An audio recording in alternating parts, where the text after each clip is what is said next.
కర్తాల్ గ్రామ సమీపాన 600 ఇళ్లు, బాచారంలో 625 ఫ్లాట్లు కట్టించాలని సంకల్పించింది. ఆ ప్రయత్నంలో భాగంగానే స్టార్ నైట్, వివిధ సాంస్కృతిక కార్యక్రమాలు, మెంబర్షిప్ల ద్వారా విరాళాలు సేకరించి వీరికి అవసరమైన వసతి సదుపాయాలు చేకూర్చే ప్రయత్నం చేస్తూ ఉంది.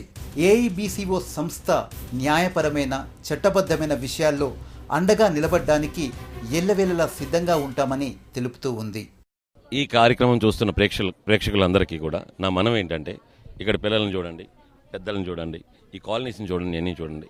ఇక్కడ ఎన్నో ఆర్ఫన్స్ ఉన్నారు, ఇక్కడ ఎన్నో ఓల్డ్ ఏజ్ ఉన్నారు, ఇక్కడ ఎందరో ఫిజికలీ హ్యాండిక్యాప్డ్ ఉన్నాడు. అది కాకుండా చాలామంది మామూలు ప్రజలు కూడా ఉన్నారు, నిరుపేదలు ఉన్నారు. వీళ్ళందరికీ మనం కల్పించే ఈ ఫెసిలిటీస్ అంటే మనం రోజు దినం మన కాలనీస్లో, పెద్ద పెద్ద కాలనీస్లో ఉండాల్సినవన్నీ కూడా వీళ్ళందరూ కోల్పోయారు. కాబట్టి వీళ్ళ కనీస అవసరాలు కావాల్సినవన్నీ కూడా మేము సమకూర్చడానికి ముందుకు వచ్చాం. కాబట్టి ప్రజలందరూ కూడా మాతో సహకరించి మా ఆర్గనైజేషన్కి సపోర్ట్ చేస్తూ మేము చేపట్టిన కార్యక్రమాలని జయప్రదం చేస్తూ ఈ కాలనీస్ డెవలప్మెంట్ చేయడానికి దోహదపడతారని నేను మీ అందరికీ అప్పీల్ చేస్తున్నాను. All India economically backward citizen organisation చేపట్టిన బృహత్ కార్యంలో మనం ప్రతి ఒక్కరం భాగస్వాములం కావాలి. వీలైతే మనకు తోచినంత స్వచ్ఛందంగా విరాళాలు ఇవ్వచ్చు. ఇంకా ఈ సంస్థ సభ్యుల్ని సంప్రదించి మనం చేయాల్సిన సహాయాన్ని అందించవచ్చు. ఎందుకంటే ఇలాంటి మురికివాడల్ని నిర్మూలించి వారి జీవన అభ్యున్నతికి తోడ్పడటం ఒక సంస్థ చేసే పని కానే కాదు. ఇందులో ఈ దేశ పౌరులమైన మనమంతా బాధ్యతగా భావించాలి. ఇలాంటి కార్యక్రమాలకు అండగా నిలిచి నవభావి భారత సమాజాన్ని నిర్మించుకోవాలి. ఆ ప్రయాణంలో అండగా నిలిచే ప్రతి ఒక్కరూ ఈ 100 కోటికో ఒక్కరు. ఈ కార్యక్రమం చూస్తున్న ప్రేక్షకులందరికీ ఓ చిన్న మాట. ఎంతో మంది ప్రేక్షకుల అభిమానాన్ని చూరగొంటున్న మన ఆర్కే న్యూస్ 100 కోటికో ఒక్కరు కార్యక్రమం ఇంతవరకు బాల కార్మికులు, అనాథ బాలబాలికలు, శారీరక మానసిక వికలాంగులు, ఎయిడ్స్ బాధితులు, క్యాన్సర్ బాధితుల జీవితాలు, వారికి అండగా ఉండి ఆసరగా నిలుస్తున్న వారి యొక్క జీవన గమనాన్ని ప్రేక్షకుల ముందుంచింది. అంతేకాకుండా పర్యావరణ సమతుల్యత, నీటి యొక్క ఆవశ్యకత, ఆడవాళ్లపై జరుగుతున్న అఘాయిత్యాల పట్ల వివిధ స్వచ్ఛంద సంస్థల సహాయ సహకారాలు, ఇలా సమాజానికి పలు అంశాలపై బాధ్యతను గుర్తు చేస్తూ వివిధ కార్యక్రమాలను రూపొందించడం జరిగింది. ఈ కార్యక్రమానికి ప్రేక్షకుల నుండి ఎంతో స్పందన లభిస్తుంది.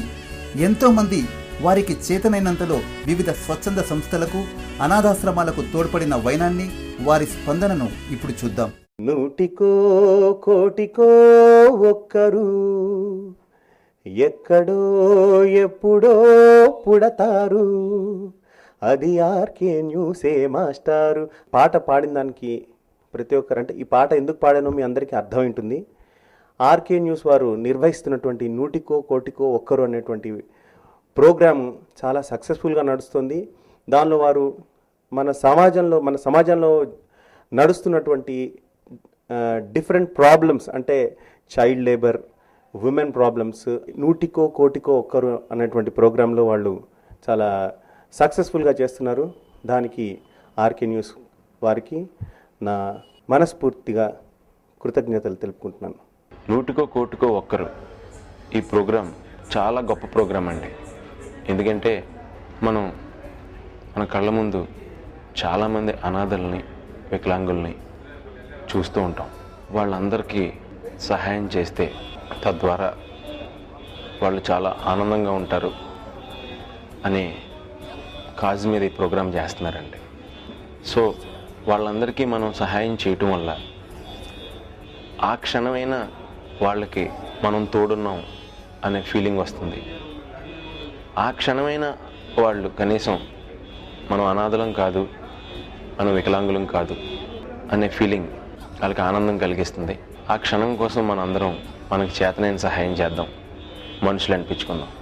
आरके चैनल्स का जो प्रोग्राम है 100 कोटिको ओकरू, इस प्रोग्राम को आप सभी दर्शकों अच्छी तरह से ध्यान रखना, क्योंकि जिनको सुनाई नहीं देता, जिनको बोलने को नहीं आता, जिनको पढ़ाई में प्रॉब्लम है, जिनको अच्छी तरह से देखता नहीं है, जो फिज़िकली हैंडीकैप है, तो एज ए ह्यूमन बीइंग हम सब लोग उसको हेल्प करना चाहिए. हमारा ये जिम्मेदारी है, हमारा एक कर्तव्य है. तो मैं सभी दर्शकों को ये रिक्वेस्ट करता हूँ कि आप सभी इस प्रोग्राम को देखिए, और जब भी आपके ऐसा कभी मौका मिलेगा आपको इसको हेल्प करना चाहिए। మనమంతా మంచి మనసున్న మనుషులం. ఈ సమాజం పట్ల ప్రతి ఒక్కరికి బాధ్యత ఉంది. మన బాధ్యతను మనం చక్కగా నిర్వర్తించి భావి భారత నవ సమాజ నిర్మాణానికి తోడ్పడుదాం.